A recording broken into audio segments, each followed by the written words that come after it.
Bab 036. Ayolah, kamu istriku. Aku wajib menafkahimu. Dan ini salah satu bentuk nafkah batin dariku. Membiarkanku pergi jalan-jalan untuk refreshing. Belikan Raya dan Aldi makanan yang gak ada di kota kalian. Senangkan mereka, timpal Davin membuat Ayu merasa haru. Aku berangkat. Assalamualaikum, lanjut Davin. Ia sempat mengusap pucuk kepala Ayu sebelum akhirnya keluar dari kamar. Saat berjalan menuju mobilnya, para penghuni kosan yang berpapasan dengan dirinya pada menganggukkan kepala hormat. Berbeda dengan biasanya yang selalu melihat Davin dengan sebelah mata.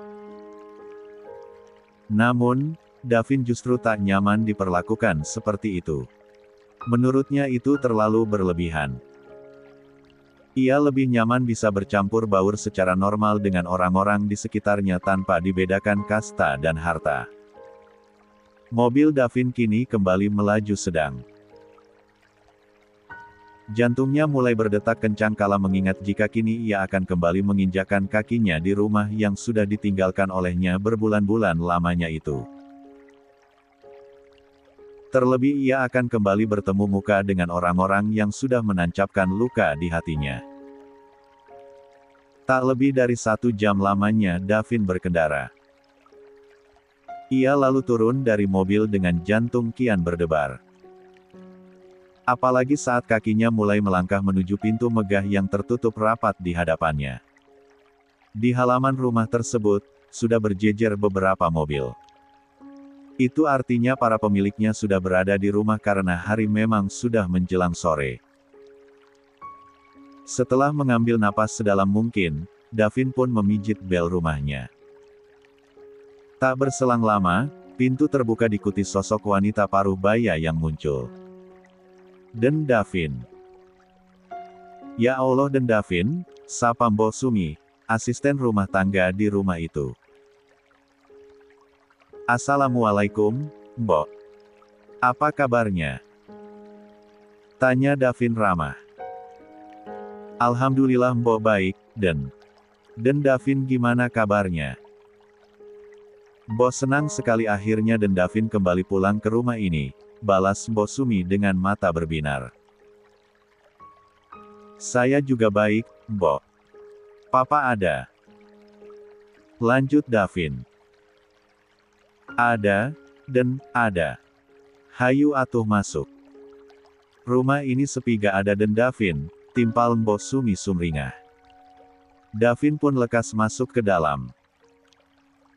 Menginjakkan kaki lagi di tempat di mana ia tumbuh besar. Entah kenapa sekarang dia merasa menjadi tamu di rumahnya sendiri. Bola matanya berputar-putar menatap dinding rumah. Hati Davin tiba-tiba mencelos sedih kala menyadari jika foto-foto ibunya yang dulu banyak terpajang di dinding rumah, sekarang sudah tidak ada dan digantikan oleh foto wanita yang merupakan istri baru sang ayah. Dulu dia merebut papa dari mama. Dan sekarang dia juga ingin merebut rumah ini dari pemiliknya. Luar biasa, gumam Davin dalam hatinya sambil geleng-geleng kepala. Ingat pulang juga akhirnya kamu, Vin, setelah kabur tanpa kabar berbulan-bulan lamanya. 133. Davin sontak berbalik, lalu menatap sang ayah yang berdiri tak jauh darinya.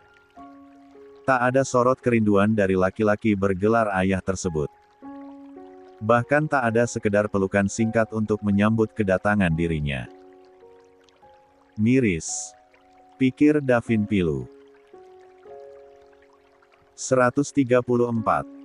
Jauh dalam lubuk hatinya, Davin sebenarnya rindu pada laki-laki yang merupakan ayah kandungnya tersebut. Karena meski bagaimanapun, ikatan batin keduanya sebagai sepasang ayah dan anak nasi kuat. Pun banyak kenangan yang sempat keduanya rajut indah di masa lalu. Di mana sang ayah belum terpengaruh oleh cinta buta yang melenakan. Davin ada perlu sama papa, kata Davin tanpa basa-basi. Ia ingin langsung ke pokok permasalahan untuk mempersingkat waktu. Tentu saja agar ia tak berlama-lama berada di rumahnya yang kini terasa begitu asing. Setelah menghilang sekian lama, sekalinya datang hanya karena ada urusan. Bahkan kamu tak bertanya sekedar tentang keadaan papa, tukas Pak Ardi. Tak dipungkiri ada rasa kecewa dalam hatinya. Mendengar pertanyaan itu, Davin malah terkekeh pelan. Davin gak hilang, Pak. Selama ini Davin tinggal di kosan mama dan hampir setiap hari Davin ke RS menemani kakek. Papa saja yang memang tak pernah berniat mencari tahu tentang Davin. Papa juga sudah galak pernah melihat keadaan kakek lagi. Dan untuk kondisi papa, sepertinya Davin tak perlu bertanya. Siapa saja bisa melihat dengan jelas kalau papa saat ini sedang begitu bugar dan nampak sangat bahagia. Terlihat dari badan papa yang lebih berisi, timpal Davin. Papa gak pernah cari kamu karena kamu bukan anak kecil yang harus dicari segala. Kamu sudah dewasa dan tahu jalan pulang. Buktinya sekarang kamu pulang, balas Pak Ardi. Papi, ada siapa sih? Suara mendayu diikuti derap langkah kaki menghentikan perdebatan singkat sepasang anak dan ayah tersebut. Hingga muncullah sosok seorang wanita dengan baju dress selutut yang begitu ketat di badan dan membentuk lekukan tubuhnya yang ramping. Melihat ada Davin di sana, wanita itu sempat membulatkan matanya. Meski sesaat kemudian, ia pura-pura tersenyum kecil pada Davin. Ada Davin. Pulang juga akhirnya, sapa Rika sambil berdiri di samping Pak Ardi. Lalu bergelayut manja di lengan suaminya itu. Bahkan kepalanya sengaja gelendotan di pundak sang suami. Menyaksikan semua itu, Davin sungguh muak. Andai ia tak tahu adab dan sopan santun, ingin sekali Davin melempar sesuatu ke pasangan tua tak tahu malu itu. Namun pikiran Davin masih waras hingga ia mampu mengendalikannya. Davin ada perlu sama papa. Davin mau kita bicara berdua saja, pinta Davin tegas. Ada perlu apa? Katakan saja. Toh di sini juga tak ada siapa-siapa. Hanya ada mami kamu. Dia bukan orang lain, timpal Pak Ardi. Mendengar sebutan mami, Davin rasanya sungguh mual. Sampai kapanpun, dia tak akan menganggap wanita itu adalah maminya. Apalagi menyebutnya dengan panggilan itu. Davin menarik napas dalam. Padahal ia ingin sekali bicara berdua saja dengan ayahnya itu tanpa ada yang ikut. 135. Campur. Tapi sepertinya, sekarang hal itu menjadi susah karena istri barunya itu selalu ingin menempel. Baiklah. Davin hanya ingin mengatakan, tolong papa jangan ikut campur masalah kos-kosan. Kos-kosan itu awalnya murni milik mama tanpa campur tangan papa. Sekarang kos-kosan itu sudah diserahkan pada Davin dan hanya Davin yang berhak menentukan apapun tentang kos-kosan itu, pinta Davin lantang. Davin, mama kamu itu istri papa. Jadi apapun milik menamamu, papa juga punya hak di dalamnya. Termasuk kos-kosan itu. Dan papa sudah bernegosiasi dengan pihak terkait untuk menjual kos-kosan itu dengan harga tinggi. Kita akan untung, Vin, timpal Pak Ardi. Tidak, Pak. Tidak ada akan. Davin tidak akan pernah menjual kos-kosan itu sesuai amanat mama. Dan Davin sama sekali tidak tergiur dengan keuntungan apapun. Asal papa tahu, semua surat-surat penting dan kepemilikan kos-kosan Davin yang pegang. Jadi hanya Davin yang berhak menentukan, balas Davin dengan senyum menyeringai. Apa? Kenapa bisa surat-surat kepemilikan kos-kosan itu ada di tanganmu? Bukannya masih di pengacara keluarga kita? Dalam surat perjanjian itu disebutkan kalau kamu baru bisa mendapatkan hak waris kos-kosan dari mamamu setelah menikah, tanya Pak Ardi terkejut. Ya, benar. Itu memang isi surat perjanjiannya. Dan sekarang, Davin memang sudah menikah. Jadi sudah berhak atas hak waris itu, jawab Davin dengan senyum penuh kemenangan. Apa? Sudah menikah? Kamu sudah menikah? Pak Ardi tercengang tak percaya. Iya. Davin sudah menikah. Jadi Davin minta, Papa tidak ikut campur lagi urusan kos-kosan, timpal Davin penuh penekanan. Papi. Katanya uang hasil penjualan kos-kosan itu mau buatkan Mami butik mewah. Gimana sih? Rika melepaskan tautan tangannya di lengan sang suami dengan bibir mengerucut manja. Mami. Tegur Pak Ardi pada istrinya sambil sedikit membulatkan matanya. Tentu saja Pak Ardi merasa tak enak hati karena sang istri mengatakan hal itu di depan Davin. Mendengar hal itu, Davin seketika merasa bersyukur. Ia tak kalah cepat dari ayahnya sendiri yang ternyata sudah mengincar kos-kosan itu. Davin sungguh tak menyangka, insiden penggerebekan dirinya bersama Ayu, membawa banyak keuntungan untuk dirinya. Di samping mendapatkan hak waris yang memang diperuntukkan untuknya, ia juga mendapatkan istri yang sifat dan kebaikannya nyaris seperti sang ibu. Oh, iya. Davin punya satu kabar baik lagi buat Papa. Davin mau kasih tahu kalau kakek sudah sadar. Dan besok atau lusa akan kembali ke rumah ini. Jadi, sebelum kakek datang dan akan sok menyaksikan banyak perubahan di rumah ini, lebih baik Papa rubah dari sekarang. Termasuk turun-turunkan foto-foto itu semua. Ganti lagi dengan foto Mama. Tutur Davin dengan telunjuk mengarah pada bingkai foto Rika yang memenuhi dinding. Apa? Jadi kakekmu sudah sadar? Lagi, raut wajah Pak Ardi menyiratkan keterkejutan. Iya, benar sekali. Kenapa, Pak? Kok wajahnya gitu? Kayak yang gak seneng kakek akhirnya sembuh. Padahal kakek sudah berkali-kali menanyakan Papa, timpal Davin dengan senyum sinis. Vin, katakan pada kakekmu kalau Papa sibuk. Jadi belum sempat jenguk, ujar Pak Ardi nampak gundah. Papa tenang saja, Davin juga sudah katakan itu. Tapi Davin belum katakan kalau ternyata Papa sudah menikah dengan Tante Rika bahkan sejak Mama masih ada. Biarlah kakek melihatnya secara langsung nanti saat pulang kembali ke rumah ini, ujar Davin menggertak. Kecuali, ya, kalau Tante Rika meninggalkan rumah ini sebelum. 136. Kakek kembali, lanjut Davin dengan sebelah bibir terangkat. Papi, Mami gak mau pergi dari rumah ini. Mami mau tinggal di sini sama Papi, kata Rika sambil menghentakkan kakinya pelan.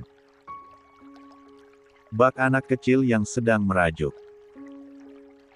Pak Ardi terdiam.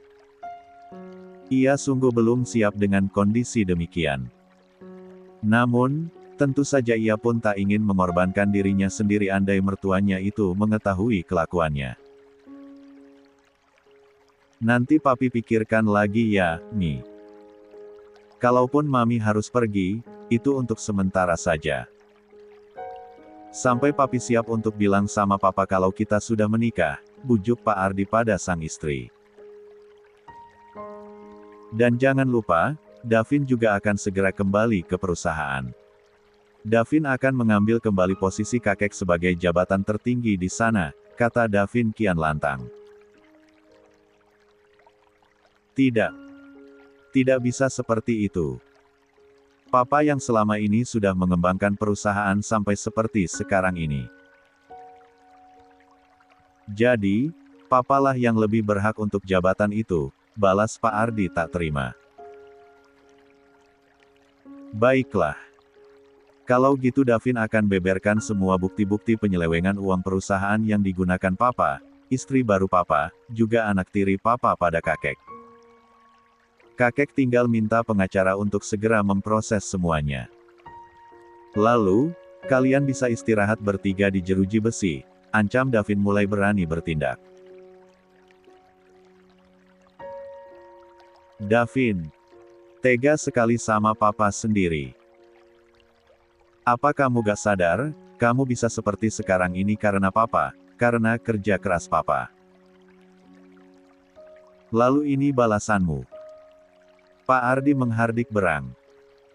Tentu saja ia tak ingin kehilangan jabatan paling penting itu. Karena jika turun jabatan, maka segala macam pengeluaran perusahaan harus minta persetujuan Davin terlebih dahulu. Dan tentu itu akan sangat merugikan untuknya. Itu sih terserah Papa. Hanya Papa sendiri yang punya jawabannya. Mau mundur atau ke penjara, balas Davin tak main-main. Papi, ini gimana? Padahal Mami sudah berencana untuk liburan keliling Eropa bareng teman-teman arisan Mami. Rika kembali menggerutu pelan. Wajahnya semakin ditekuk. Lata menyangka, kedatangan Davin kembali ke rumah itu malah membawa kabar buruk.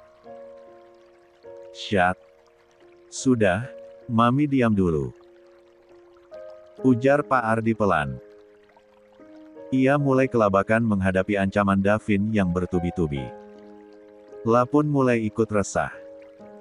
Ia mengira jika mertuanya itu tak akan pernah bangun lagi karena kondisinya yang koma begitu lama. Melihat kelakuan ibu tirinya yang manja dan ayah kandungnya yang tidak tegas, membuat Davin memutar bola mata jengah. Namun, melihat guratan ketegangan di wajah keduanya, membuat Davin tertawa puas dalam hati. Urusan Davin sudah selesai.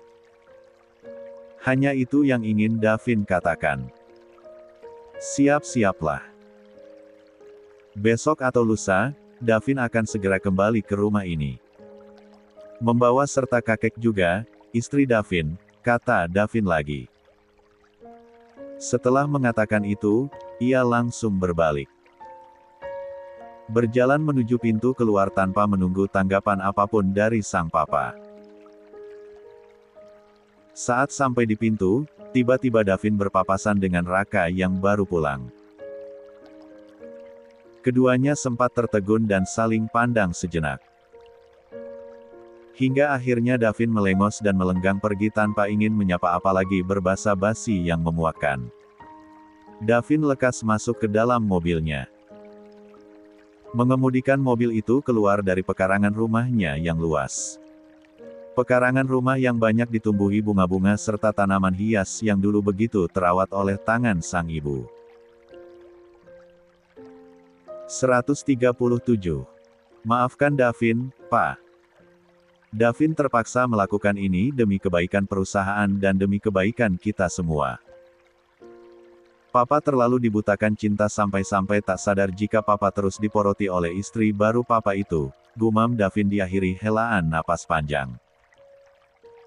Jauh dalam lubuk hatinya, Davin rindu momen kebersamaan dirinya dengan sang ayah. Saat ayahnya itu begitu menyayangi Davin dan membanggakan putra tunggalnya itu. Meski sejak kecil, kedekatan mereka tak terlalu dekat karena sang papa yang disibukkan dengan pekerjaan ditambah ayahnya itu bukan tipe suami yang turut serta membantu istri dalam mengurus anak. Kini, mobil Davin melaju menuju RS. Dia ingin kembali menemui sang kakek dan berpura-pura baru saja pulang bekerja. Di tempat berbeda, Ayu beserta kedua adiknya sedang menikmati udara sore di alun-alun kota. Ketiganya begitu antusias memilah-milah aneka makanan yang dijual di sana. Mbak, Raya boleh beli itu lagi, gak? Raya menunjuk sebuah gerobak yang menjual kripes aneka rasa. Raya sebenarnya tak enak hati karena sejak datang ke sana, ia sudah membeli beberapa jajanan.